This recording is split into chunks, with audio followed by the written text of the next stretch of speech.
Well, we're surrounded by all of our toys, just like our characters on the Nerd Crew are. How hypocritical. Hello, Jay. Was that your big intro? That was my big intro. No, it's not. Welcome to Mike and Jay Talk About. We're back in the waiting room, which means it's that time again where we make a video that'll get a quarter of the views that our normal videos get. 1/8 of the views. But you know what? If it gets some more people to watch the movie we're going to talk about, then it'll be worth it. So this video is an addendum to our Kyle Gallner triple feature spectacular video, which came out last year, where we praise the recent works of film icon Kyle Gallner. Yes. And the reason being, I went down a Kyle Gallner rabbit hole. So I watched all these Kyle Gallner films, and of course, as we explain in our Kyle Gallner triple feature spectacular, Jay has a history with Kyle Gallner. He was his stand-in. Well, he was going to be his stand-in on the I was hired to be a stand-in, and I did it for about half a day. Yeah. Well, you showed up. I showed up, and and then I never showed up again. But I watched, I think, 4 Kyle Gallner films, and I recommended them to you. You watched 3, and for some reason passed on Dinner in America. I don't know why. I thought we didn't know about it yet when we did that No, episode. I had seen it. Oh, okay. And see, I don't even remember you mentioning it, because what happened was that episode came out, and then I started to see people recommending, like, oh, if you like Kyle Gallner stuff, you should see this movie, Dinner in America. Right. And that kept coming up. So I didn't realize you had seen it, I guess. Yeah, no, I did watch it. Oh, okay. And I was like, I think we discussed that 2 would be weird. Yeah. 4 would be too many, and that it should be a triple feature spectacular. Yeah, well, and the 3 that we did all came out right around the same time. Dinner in America is a couple years older. I think we might have dismissed it because of the release date, because it came out in 2020. I think it was a pandemic disaster, basically. I mean, that might attribute to the fact that a lot of people haven't heard of it, which is why we're here today. Yeah.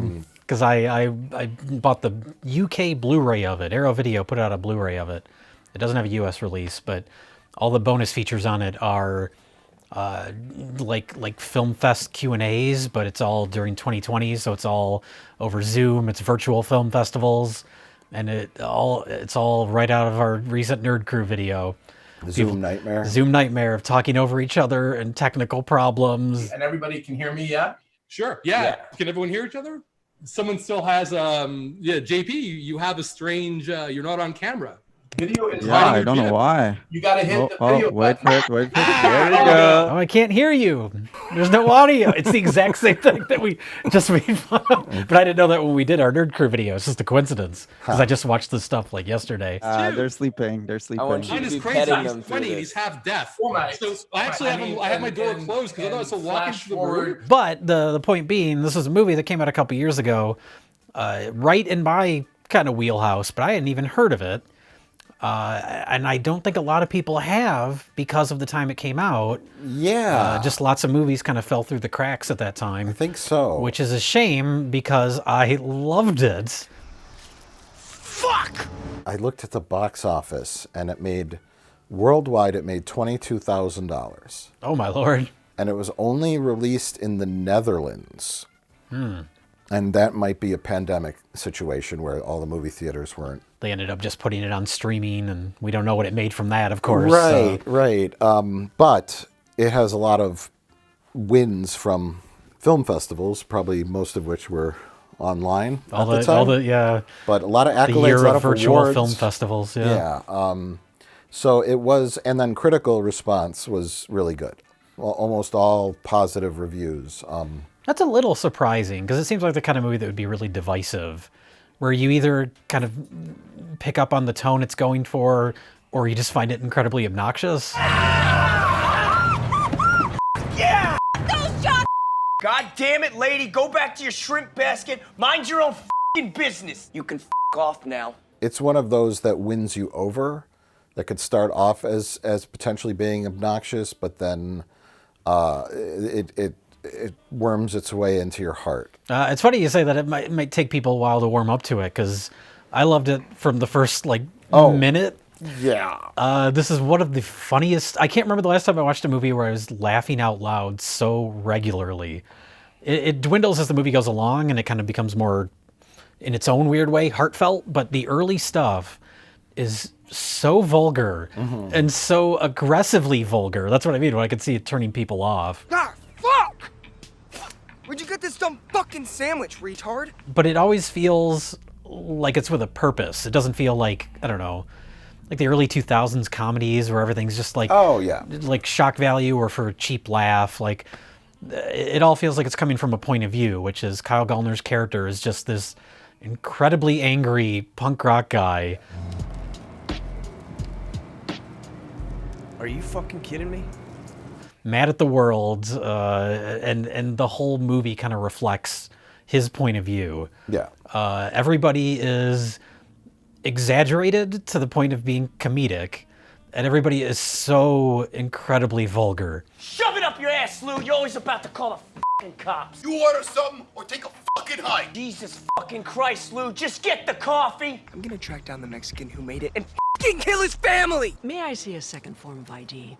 No, you. Don't be a gun. I don't want to fucking talk about it. You junkie It's a take on a classic kind of movie format. Not star-crossed lovers, but Kyle Gallner plays a very angry punk rock kid in kind of the bland Midwest. I think it takes place in Michigan. It was shot in Detroit, yeah. So it's like this almost caricature of like suburban America, where it's like everyone is.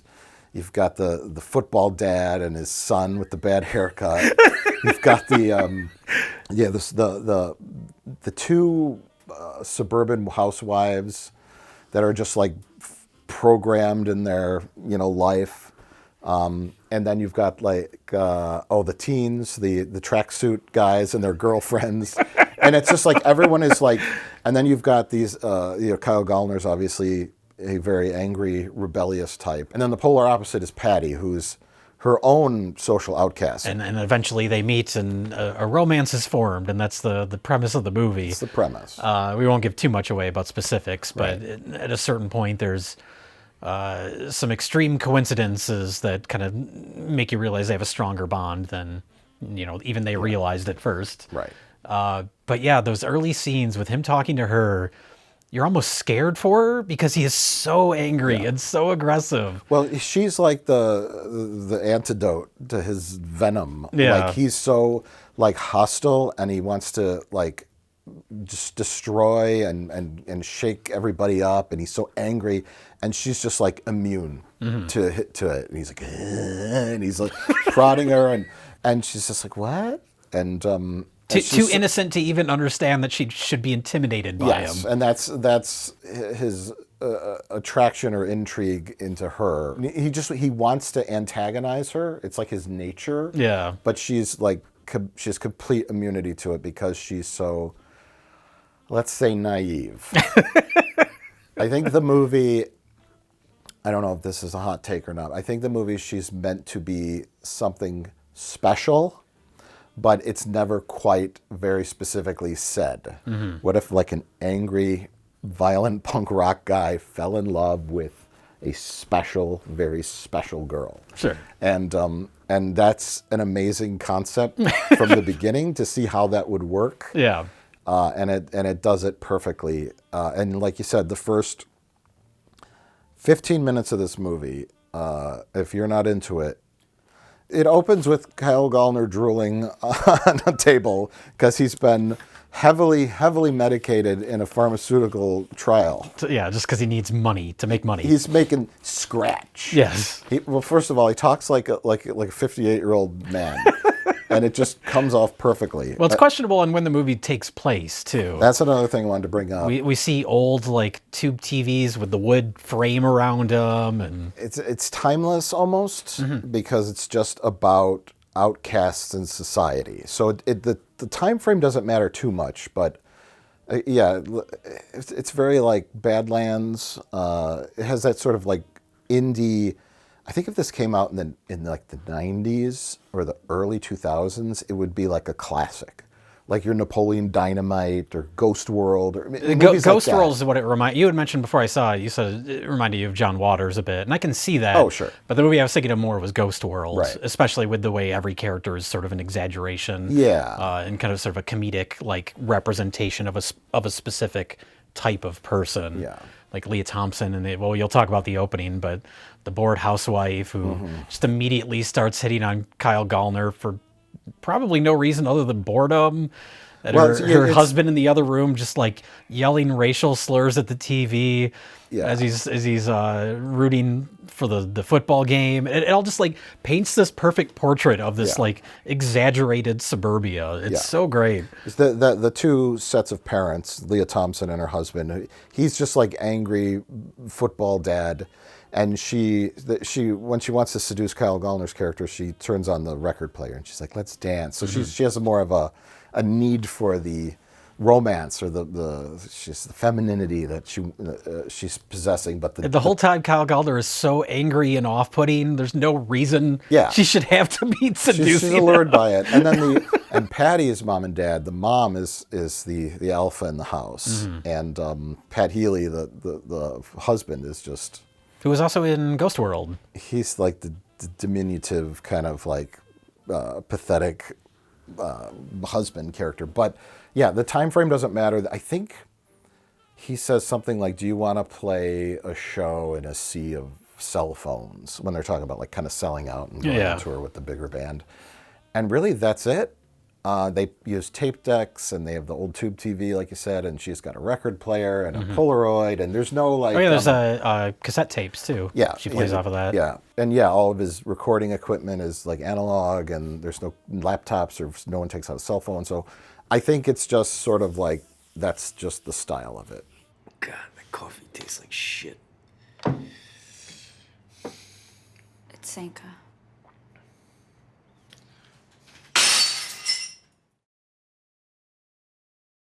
In the first 15 minutes of the film, we have drooling, vomit, simulated finger fucking with roast beef, the offer for a blowjob, the F word. After dinner. That's what made me laugh about that line, was the bluntness of, "You want to come over for dinner? I'll blow you after." Right. The F word, the N word, the R word. Many times. The C word, smoking, which is, pretty risque nowadays. Even. Sucker, catcher, sucking dick, pervert, punk. We have some arson. Yes. Accusations of sexual assault, ass grabbing, aggressive making out, throwing a turkey, smashing a window, a rotting dead cat, and then a homeless man taking a dump in an alley. Yes. So all that squeezed into the first 15 minutes of the movie. And like I said, it never feels like it's done just for like cheap laughs or cheap shock value. No. It really like paints this world, and the world that these two characters are living in, which is why, even though Kyle Gallner's character is so like pissed off and manipulative and he's an asshole, but at least he's like honest about who he is in this sea of like phonies. Yeah. He's like a wrecking ball through the little society of suburban life. What's your name again? Bill. Do you hate me, Bill? Nope. Bill. Dad wants nothing to do with him. Do you hate me, Bill? And then the best line is the brother with the worst haircut in the world just says, "What's wrong with your hair?" The Prince Valiant haircut? Yes. Or whatever that is? Yes, Prince Valiant.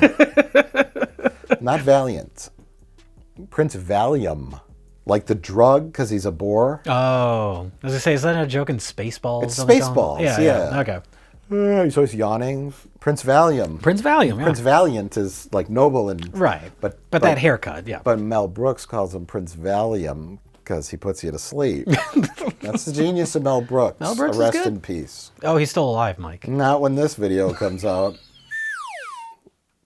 He's being drugged in the beginning of his own accord, his own will, of course. And then the girl, Patty, is also heavily medicated too. She's got her like little thing of all these pills. It's just sort of like the parallels between them, and of course he sells drugs and he probably uses them too. But so they're societal outcasts. And the reoccurring motif of the dinner. I mean, this title, Dinner in Yes, America. the dinner motif. The opening dinner scene, and then he has multiple dinner scenes with her family because that's the kind of classic American tradition, very old fashioned of the family dinner. And he's at 3 family dinners, of which none he actually really belongs, even his own. Yeah. It opens with him being served a tray of food, and that's how it ends as well. So that's the motif, and then they go on the date. That's where they first kiss when they get the Hawaiian burgers.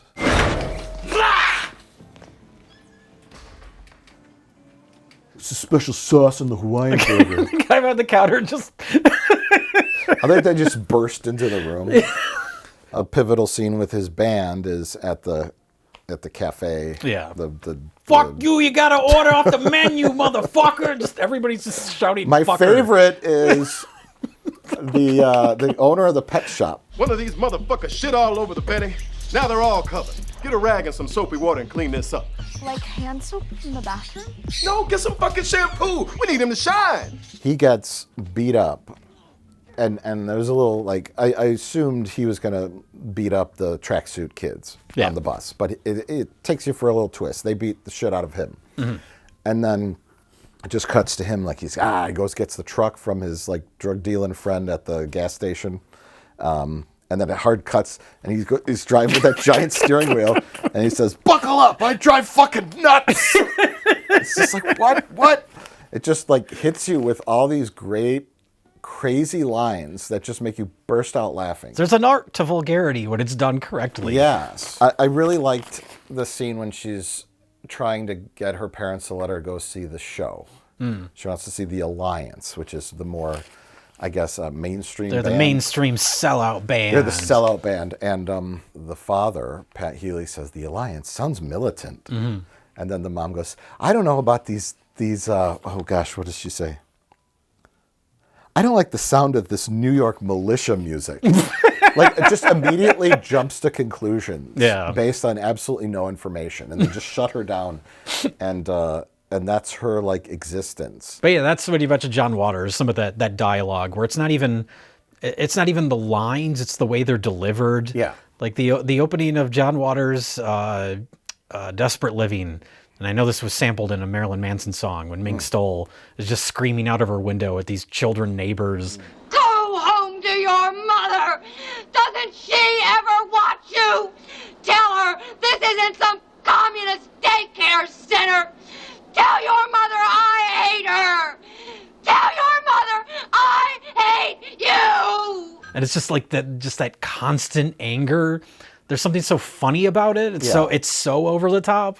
Well, and this movie captures a bit of that. Yeah, I think too. It's like the movie is punk rock, and it's interesting because it's like antithetical almost, based on like if you were to say, okay, this punk rock guy in a band falls in love with a let's say a simple girl. Yes. A shy, nerdy girl. We'll just say that. Yeah, we'll say a shy, nerdy girl who's very socially awkward, right? And that's your premise, okay?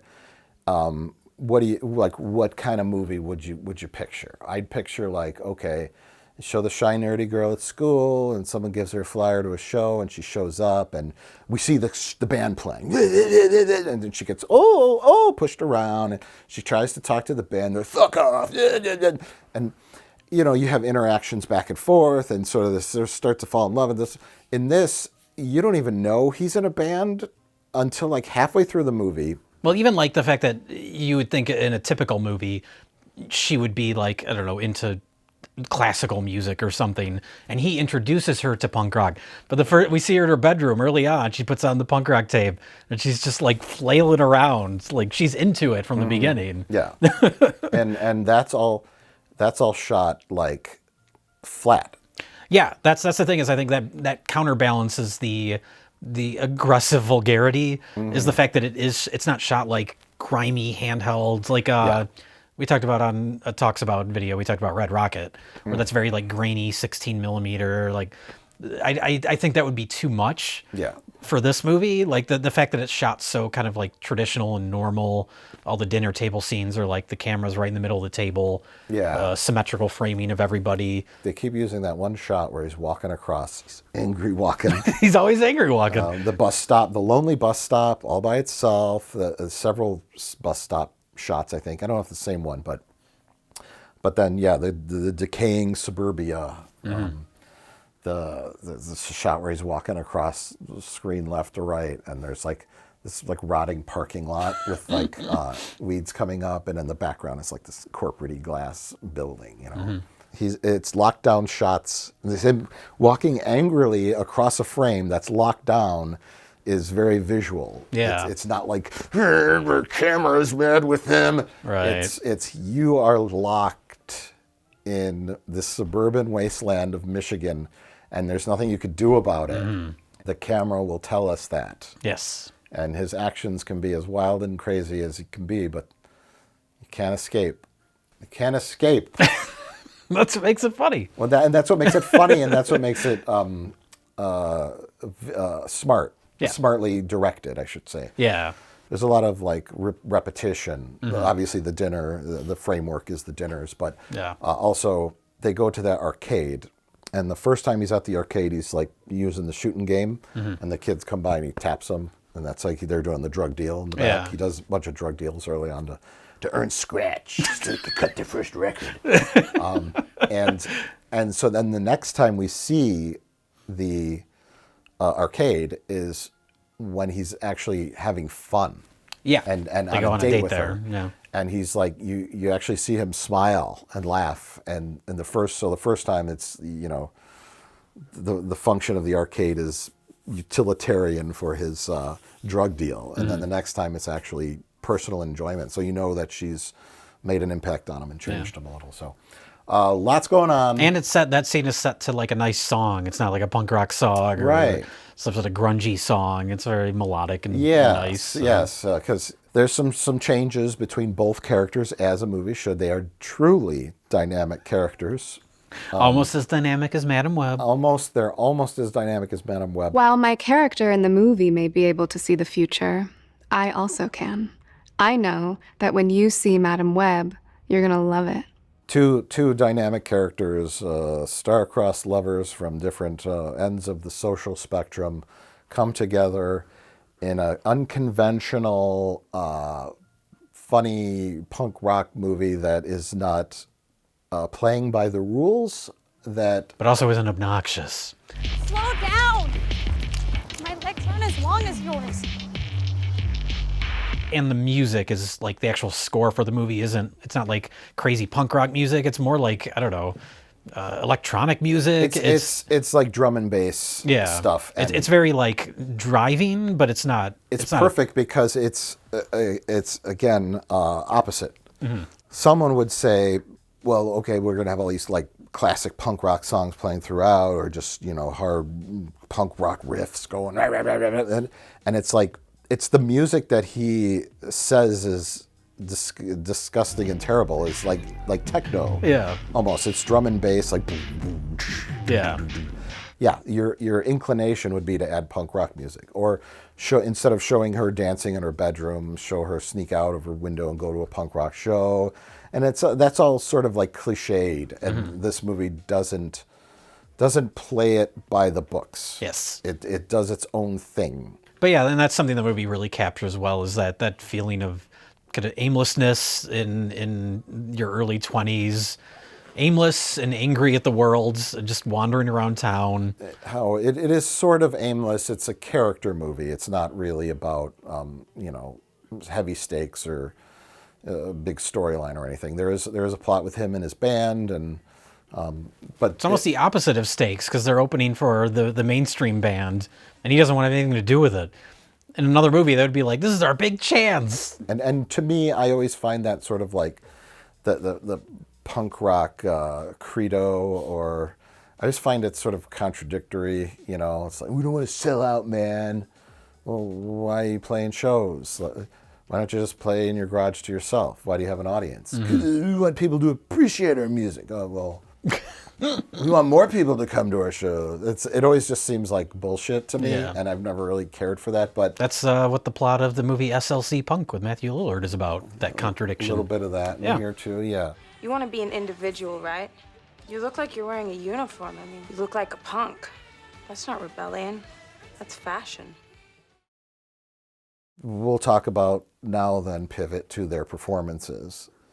Both of them are great. We've praised Kyle Gallner quite a bit. I had to look up this actress, Emily Skeggs, because I was like, the minute she started like slam dancing in her room so awkwardly, I was like, who is this? And a handful of credits, but nothing I've ever seen before. But yeah, she's great at portraying this completely believable, just odd, nerdy girl. Yeah. Without it coming across too ridiculous. Well, Michigan's raising the minimum wage, so he's going to go back to cleaning the animal cages himself until the economy gets back on its feet. Jesus Christ, that's what he fucking told you? Because all the cliched. Or cliche. Because yeah, that's left for all the side characters. All the supporting characters are the comical stereotypes. Yes. So you want your lead to be a little more endearing than that, and like we said, she kind of balances him out. And his performance is I think it's the best I've ever seen. Yeah, definitely the best performance I've seen by Kyle Gallner. You know what? Fuck Now Tech. Fuck this office. Fuck you. Even like his body movements, like the way he walks. Yeah. He's like a shark or something. Like it's just so like forceful. Yeah. Like just everything needs to get out of my way. When he's just like walking through a parking lot. He can't do anything the way a normal person does. There's a scene where he when he eats all of her pills, the next morning he wakes up and he's like hanging off the bed, like his head's off the end of the bed, and he just rolls off the bed backwards. And it's like that was a choice by someone, right? Instead of just kind of sitting up and going, oh man, my head, he just like falls off the bed, and everything he does is just like bizarre and angry and forced and sort of with some kind of like purpose or display. Yeah. The only character / casting that I did not like was the rock concert promoter. He comes off like out of central casting. He's got like the leisure suit on and I'm the sleazy rock promoter. And normally that would be just some other guy that looks like them, who's probably around the same age and is into that kind of music and has like a Dirty Band t-shirt on. He would be the promoter. Yeah. And so that's sort of like, that was the movie thing. Like that's a movie, like almost cliche, like, ew. I was gonna say, in a movie filled with comical exaggerations in place of characters, I'm okay with that. I know. It just rubbed me the wrong way. And like if we're talking percentiles, 100% A+ film, that's like a 0.003 of the percentage of the film I didn't like. The concert promoter as sleazy leisure suit wearing leisure suit Larry as the concert promoter is too cliched. He looks like the guy you'd buy a knockoff watch from in like Times Square in the 80s. Got your knockoff watches here. I booked it 2 weeks ago. I'm making it your fucking problem. This fuck you. Okay. And then two other things, and these are in almost every movie. And they're almost like nitpicks or pet peeves of mine. And it has to do with editing and shooting. It's she has a brand new juice box, and she drinks out of it, and it makes the slurping sound. Well, you got to do the slurping sound. You got to do the slurping sound. I thought the movie was better than that. Someone gets a brand new soda at a restaurant, and it's full to the brim, and they drink it, and it makes the slurping sound because you have to put a sound effect in there. And I was like, you're better than this movie. No slurping sound effect. And then I think there's a shot when Kyle Gallner takes all of her pills. He does indeed swallow them. But there's a scene earlier on when he pops some pills and he chews them. Oh. Tough guy chewing pills. I hate that because no one does that. Even the toughest of tough guys, you can't chew pills. It would taste utterly disgusting and totally ruin them. Yeah. Because they're supposed to absorb slowly. I think the best example of this, I think it's the Daredevil movie with Ben Affleck. Why you gotta mention that? Now I gotta go source that movie and get a clip from it. I don't think I've ever seen that movie, but I saw it on TV for a moment. And he's out, he just got home from Daredeviling, and he gets in a bathtub of ice, I think, and he's like, I need my Vicodin, right? And he takes a pile of Vicodins and he throws them in his mouth and chews them up. Because that's cooler visually than taking a Vicodin and going one at a time. And yeah. It's cooler to go, give me the Vicodin. What a load of shit. What a load of shit. You're a load of shit, Morgan. Do you know how, have you ever chewed a Tylenol on accident? You know how fucking disgusting that. And we didn't talk about her brother, how he's like tightly wound.